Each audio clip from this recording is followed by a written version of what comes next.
वयम रक्षामः। दशों लोकों के स्वामी, चारों दिशाओं के कर्ता धर्ता, काल के काल, लंका नरेश दशानन रावण पधार रहे हैं।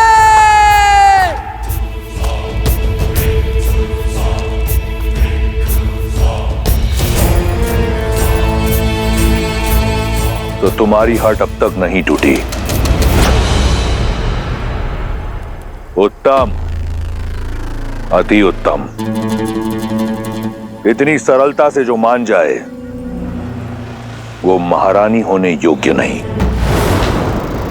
लंका की होने वाली महारानी पर ये हट, ये क्रोध जचता है, परंतु इस क्रोध के नीचे दबे विवेक को उजागर करो और सोचो, कहीं तुम अपने अभिमान में अपना अधिकार ना खो दो। सीता, देखो, लंकापति की पत्नी बनने पर क्या कुछ मिलेगा तुम्हें। ये सुंदर वस्त्र, ये आभूषण, ये लंका और लंकेश सब तुम्हारे होंगे। इस संसार के सारे देव प्रातः काल में तुम्हारी स्तुति गाएंगे। महादेव के कैलाश में बिना किसी रोक टोक जा पाओगी। केवल तुम्हारे हां बोलने की देर है सीता। इसलिए कहता हूं, एक बार पुनः विचार कर लो। जो आचार अशुभ हो उसमें विचार कैसा दशानन? सोचते तो वो हैं जिनके मन में संदेह का बीज होता है, किंतु मेरे मन में केवल श्री राम के नाम का पुष्प खिला है। जिस स्वर्ण, राजपाट और सुखों की लालसा तुम मुझे दे रहे हो, अयोध्या में उसकी कमी नहीं थी रावण। पर वो सब तिनके की भांति त्याग कर अपने श्री राम को चुना है मैंने रावण। मेरे लिए, मेरे श्री राम के साथ वनवास में बिताया हर क्षण त्रिलोक के सुखों और ऐश्वर्यों से अधिक महत्वपूर्ण है। ये सीता श्री राम की है, थी और सदा रहेगी। राम राम राम। बहुत हुआ उस वनवासी का गुणगान। कौन है ये राम जिसकी तुलना तुम मुझसे कर रही हो? एक तुच्छ मानव, एक नीरव बालक, जिसे उसकी मां ने उसके राज्य से बाहर फेंक दिया, उसे विवश कर दिया कि वो वन में बिना पादुका के दर दर भटके। 4 राक्षस क्या मार दिए? तुम उसका नाम दसों लोकों के स्वामी, चारों दिशाओं के नाथ लंकेश दशानन के साथ ले रही हो।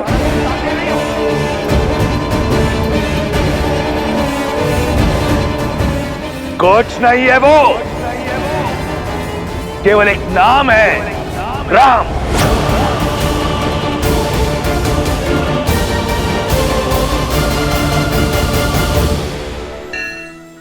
सत्य कहा रावण। राम का नाम तुम्हारे नाम के साथ नहीं लिया जा सकता, क्योंकि राम वो नहीं है जो अपने परिजनों पर अत्याचार करके सुख पर अधिकार प्राप्त करे। राम वो है जो अपने पिता की इच्छा, अपनी माता के वचनों के लिए हर सुख का त्याग कर देते हैं। राम वो नहीं है जो एक स्त्री को बल और छल से बंदी बना दे। राम वो है जो अपने प्रेम और करुणा से अहिल्या को मां कहकर उसे मुक्त कर देते हैं। श्री राम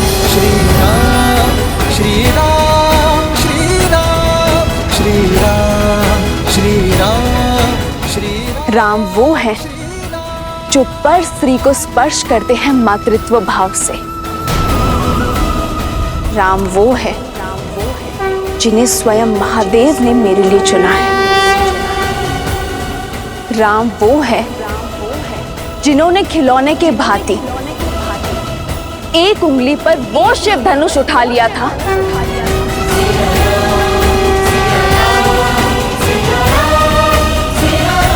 जिसके बल के तले तुम दब गए थे। कुछ स्मरण आया? राम धर्म की पराकाष्ठा है, मर्यादा की परछाई है। राम वो बल है जिन्होंने तुम्हारे भाई खर और भूषण के साथ साथ 14 सहस्त्र राक्षसों को निर्बल कर दिया था।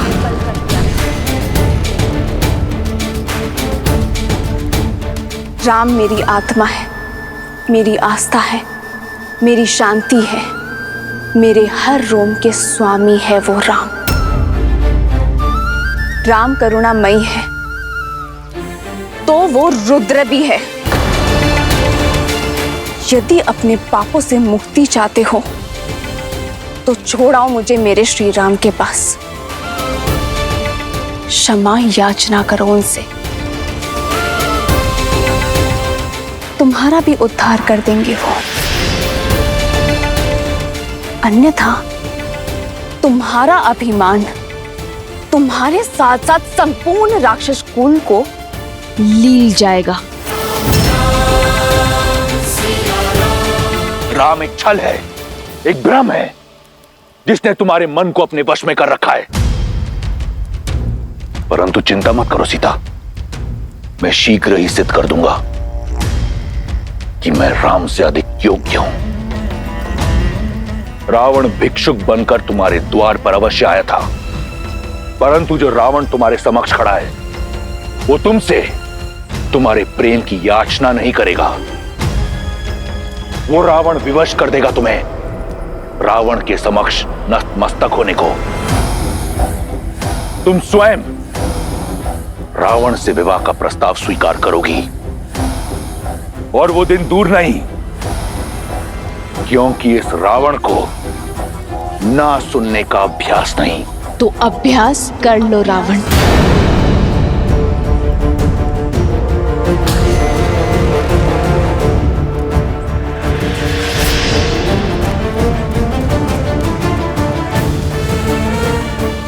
क्योंकि जब तक इस देह में प्राण है, सीता की हर श्वास में केवल श्री राम है। और यदि तुमने अपनी हट ना छोड़ी तो ना लंका रहेगी, ना लंकेश, ना तुम्हारा अस्तित्व रहेगा और ना तुम्हारा व्यक्तित्व।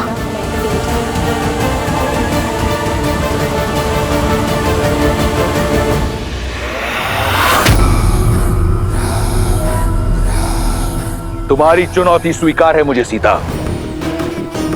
अब मैं पहले स्वयं को राम से श्रेष्ठ करूंगा और तब तुम्हारे मन पर, रोम रोम पर अधिकार करूंगा मैं।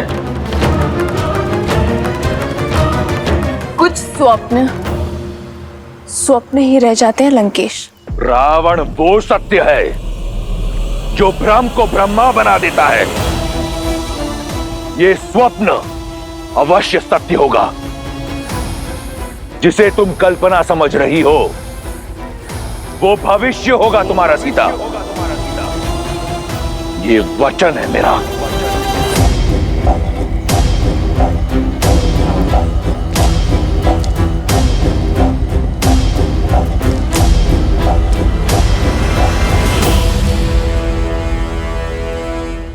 माता, वर्षों बीत गए। मां का स्नेह, उनके स्पर्श, उनके गोद से वंचित रहा हूं मैं। माता, यदि अनुमति हो तो आपके गोदी में सर रखकर तनिक विश्राम करना चाहता हूं।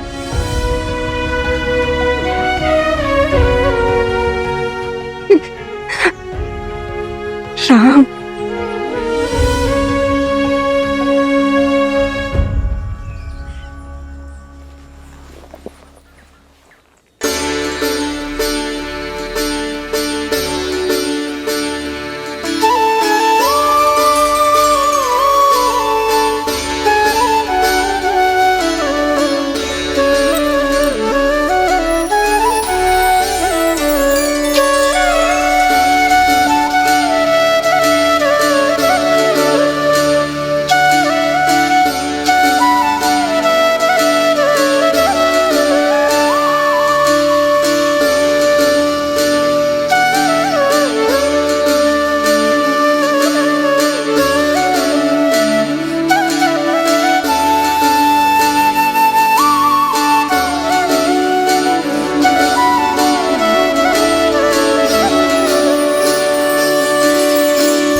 ये अश्रु कैसे राम? सीता, मेरी धर्मपत्नी, उसकी स्मृति की पीड़ा मेरे नेत्रों के मार्ग से बाहर आ गई। माँ, तो उनसे मिला ये? कहाँ है वो? इसी प्रश्न की तो खोज में हूं मैं माँ। उस दुष्ट रावण ने उसका अपहरण कर लिया है।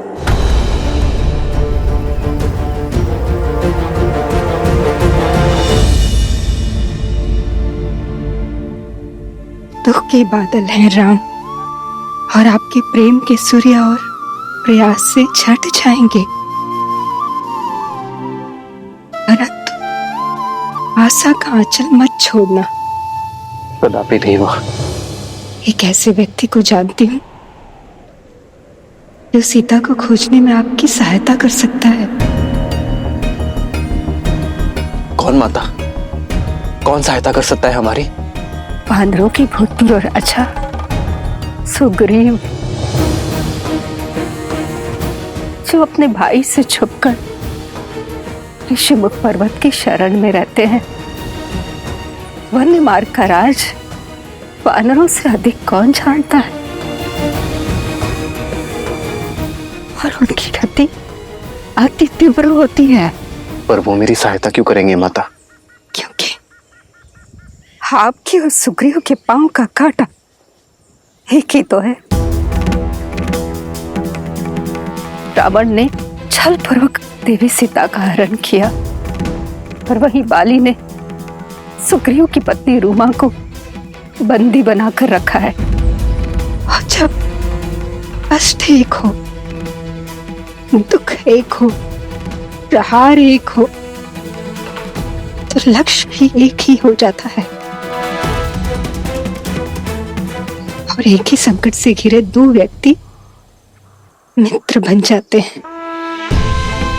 आप सुग्रीव की सहायता कर सकते हैं और सुग्रीव आपकी। मुझे पूरी आशा है कि सुग्रीव और आपकी मित्रता आपके लक्ष्य को पूरा करेगी। मैं शीघ्र ही उनसे मिलने जाता हूं माता। हमें आज्ञा दीजिए।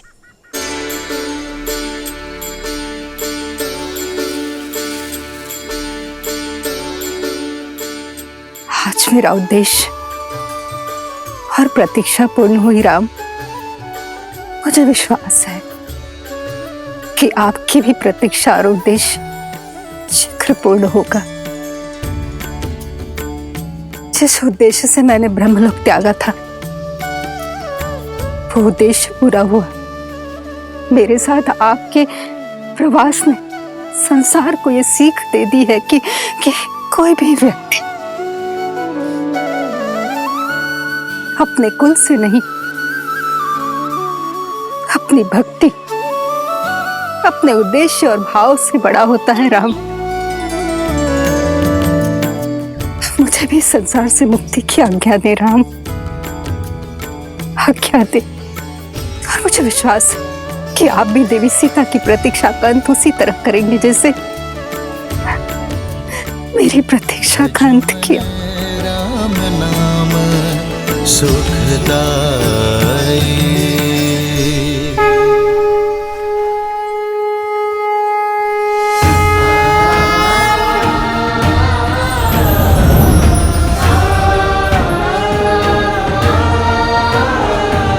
लक्ष्मण, हमें शीघ्र ही सुग्रीव से मिलना होगा। ऋषिमुख पर्वत की ओर प्रस्थान करना चाहिए।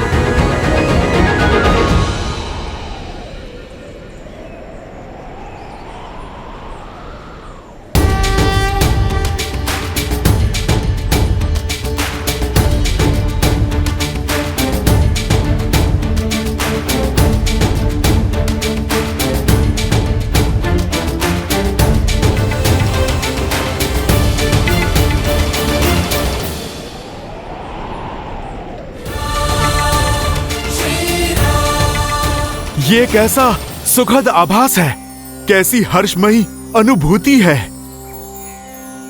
जैसे मेरी वर्षों की प्रतीक्षा का अंत होने वाला है, जैसे मेरे प्रभु श्री राम का आगमन होने को है। हो मंगल भवन मंगल हारी, द्रवहु सुदशरथ अजर बिहारी।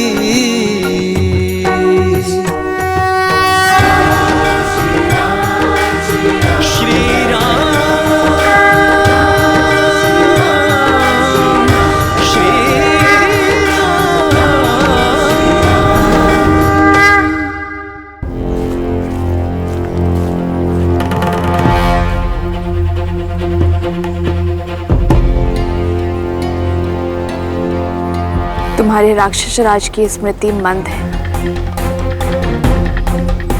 मैंने कहा ना, उनके भेजे वस्त्र आभूषण मैं धारण नहीं करूंगी। ये वस्त्र और आभूषण महाराज दशानन ने नहीं, महारानी मंडोदरी ने भेजा है। उनकी विनती है कि आप इन्हें स्वीकार कर पूरे राज सुख से यहाँ रहें।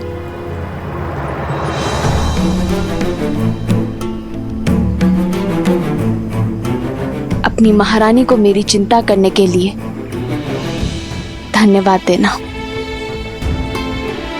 और इन उपहारों को अस्वीकार करने के लिए क्षमा भी मांग लेना।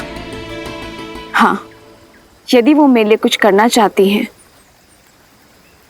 तो उनसे कहना कि अपने पति का मार्गदर्शन करें, उन्हें धर्म का पथ दिखाए, क्योंकि वो जो कर रहे हैं वो अधर्म है।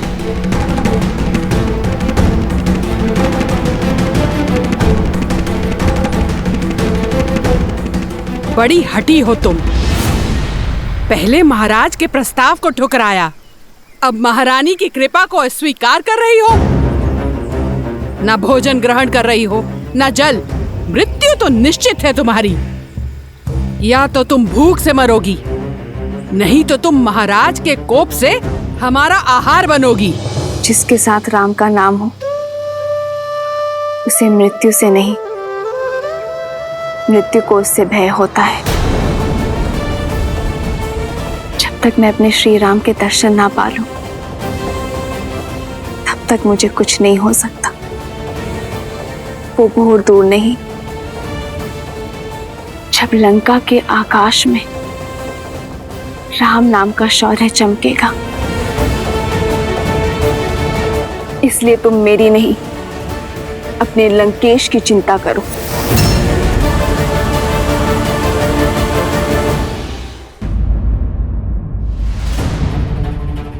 वानर श्रेष्ठ, वानर श्रेष्ठ। क्या हुआ नल? तुम्हारे मुख पर इतनी चिंता क्यों? समाचार ही चिंतित कर देने वाला है महाराज। दो अपरिचित मनुष्य आपको खोजते हुए ऋषिमुख पर्वत की ओर बढ़ रहे हैं। मुझे खोजते हो? स्पष्ट कहो, क्या देखा तुमने?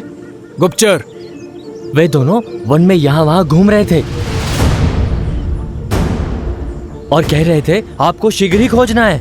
लक्ष्मण, हमें शीघ्र अतिशीघ्र महाराज सुग्रीव को खोजना होगा। वो यही ऋषिमुख पर्वत में कहीं छुपे होंगे। उनके मुख पर व्याकुलता थी। ऐसा प्रतीत होता है आपको खोज लेना अति आवश्यक है महाराज। इतनी अधीरता केवल 2 बार आन पड़ती है, जब कोई विशेष याचना हो या फिर कोई योजना को पूर्ण करना हो। दिखने में कैसे थे वो दोनों? मुख पर सूर्य सतेज, आंखों में चंद्रमा सी सौम्यता। वेश वनवासी का है, किंतु कंधों पर धनुष धारण किए हुए हैं। तुम्हारे वर्णन से कोई दिव्य कुमार प्रतीत होते हैं। महाराज सुग्रीव, कभी कभी संदेह की छटा सत्य को धूमिल कर देती है। तात जामवंत, यदि वो वनवासी है तो ये बताइए कि उन्होंने धनुष क्यों रखा है? महाराज, आपका संदेह उचित है। लगता है बाली ने कोई छल किया हो। उन दोनों गुप्तचरों को वनवासी का वेश धरकर भेजा हो। स्वयं नहीं आ सकते, आपके लिए हत्यारे भेजे हो जो अवसर मिलते ही प्रहार करके आपको मार सकते हो।